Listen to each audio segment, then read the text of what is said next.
All right. Welcome to Shabbat Lounge. We appreciate you listening and joining us today. This is Matt, joined in studio with Jake.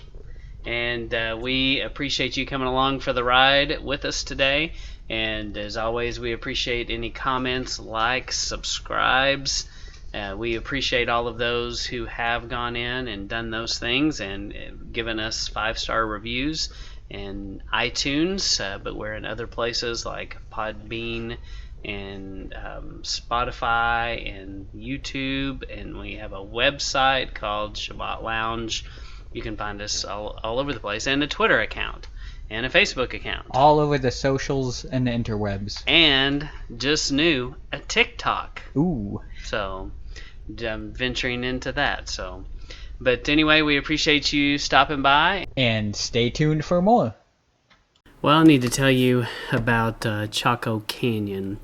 Chaco Canyon is a long ways from really any place you might want to go, but it's pretty fascinating. It's actually unbelievably fascinating. And so a few years ago, my daughter and I were on a father-daughter trip, and we wanted to go somewhere. And coming back from Colorado, we looked at Chaco Canyon, and we went, we both wear Chacos. Let's go see what that's about. Little did we know really how far away it was, because it really was off the road, 550 coming out of Durango, Colorado.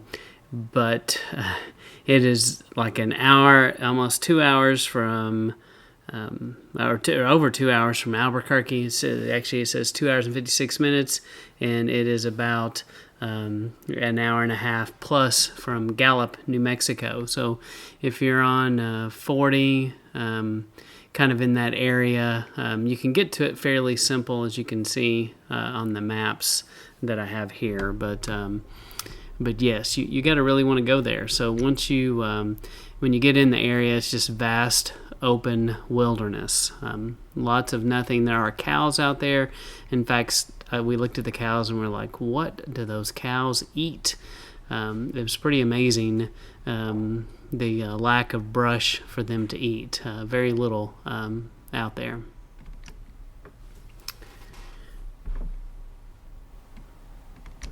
But once you turn off of the main road, going down to the park, it is a lot of dirt road. In fact, it is miles and miles and miles of dirt road. Very washed out road, very rough road. And on the map, it says, it's about, I want to say it's, 20-ish miles. And so you think, 20 minutes, we'll be there. No. So that's not what that means. So unless you're willing to just bounce your car all to pieces, you go on a paved road, and then once you drop off the pavement, it's 20 miles across an Indian reservation, and it's not, it's just a washboard road, and which means you can tolerate about 20 miles an hour. And unless you have just an amazing suspension, but it's pretty rough to go. You kind of have to go kind of slow here. And it's a long way as you drive across here. And you will see some wildlife. We saw some mule deer while we were out there.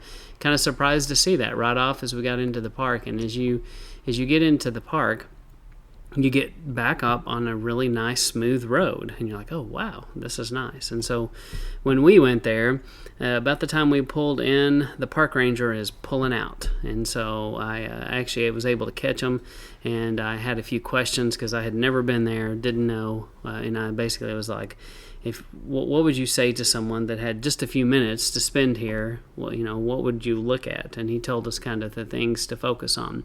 But it's a place I'd like to go back and spend some more time at. And so as we drove in to the main area that has some of the most famous housing structures, it is this canyon. It's pretty desolate. It's full of sagebrush and grasses, and it's an area that doesn't receive a lot of rain.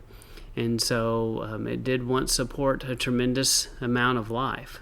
And so it's a unique place because it is so far removed from what you see today, and so there's a lot of mystery behind it. But if you go look up online You can find, a brief history, a little brochure about it.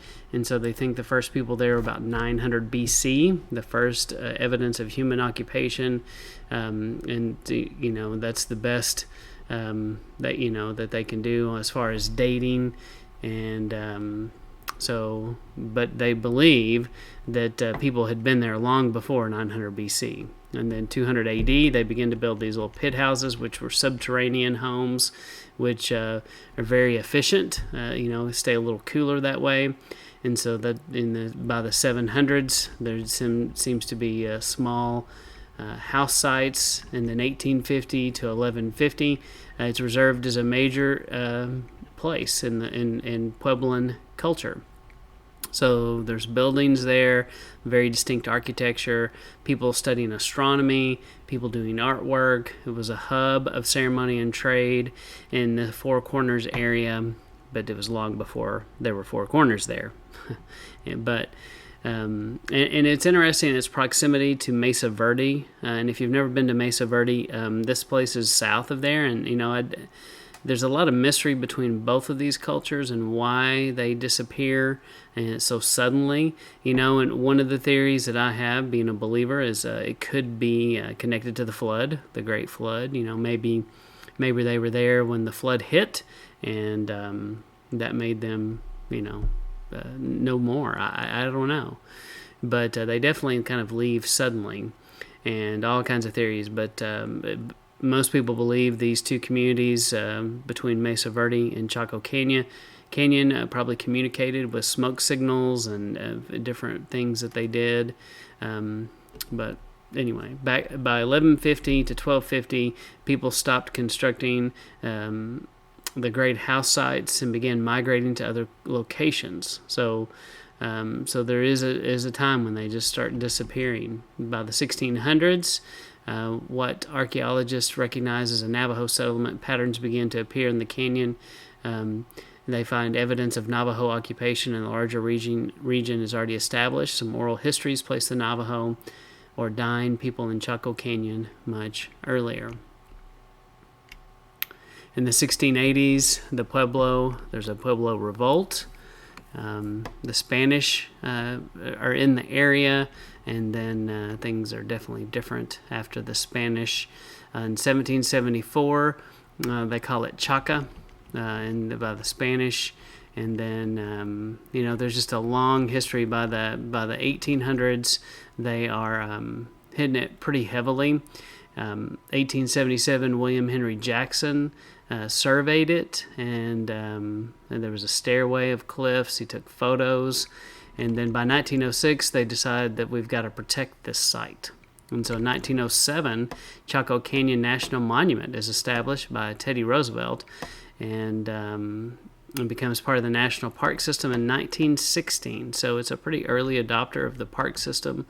And since then it's been protected, and so people come through in the 1900s all the way through the 20s, and the Smithsonian comes and preserves it, and so there's a long history of modern things that people have done. One of the things about this place today, it's a very dark sky.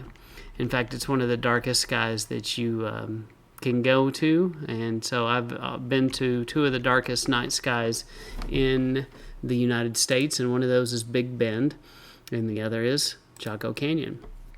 So they're both pretty amazing. But as you can see from the pictures that are going to scroll through here, that it is it's a one-of-a-kind site. It's one of those places that you should consider going if you haven't been. So my daughter and I took pictures in front of the big house and some of the main structures that you might see there, and you could tell that the methods of construction were very ancient. They used perfectly cut rock, much like you would a retaining wall, or even like a flower bed border. Everything was stacked up straight and perfect, and there wasn't a lot of mortar joints in this, and so it was pretty amazing. So, but we just saw in a few minutes the things that were to see there, and we kind of just drove through, stopped, and looked at a few things along the way. So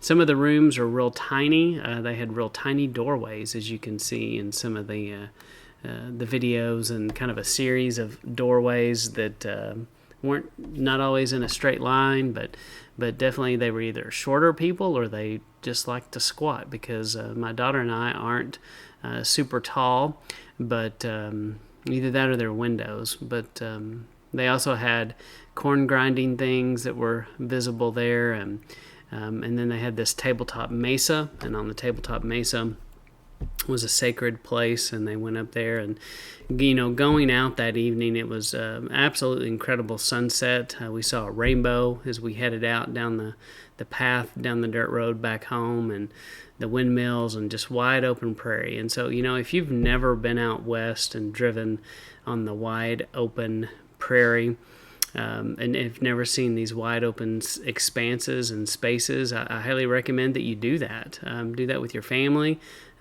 Just get out and explore and see what there is to see. But Chaco Canyon is definitely one of those where you've got to like desert, you've got to like solitude. It's not for everyone. And so ironically, it rained as we left Chaco Canyon and got back on the main road, and made our journey back to where we were staying that night. So but I encourage you to research Chaco Canyon, and if it piques an interest in you, check it out, and see what you think. And there's a lot to it, a lot more than meets the eye, and it is pretty mysterious. And I encourage you to check it out. Once again, we appreciate you taking time to tune in to Sabbath Lounge or Shabbat Lounge. And Jake, any last words? Nope. That's all I got. All right. Sounds good. Thank you for listening, and we'll catch you next time.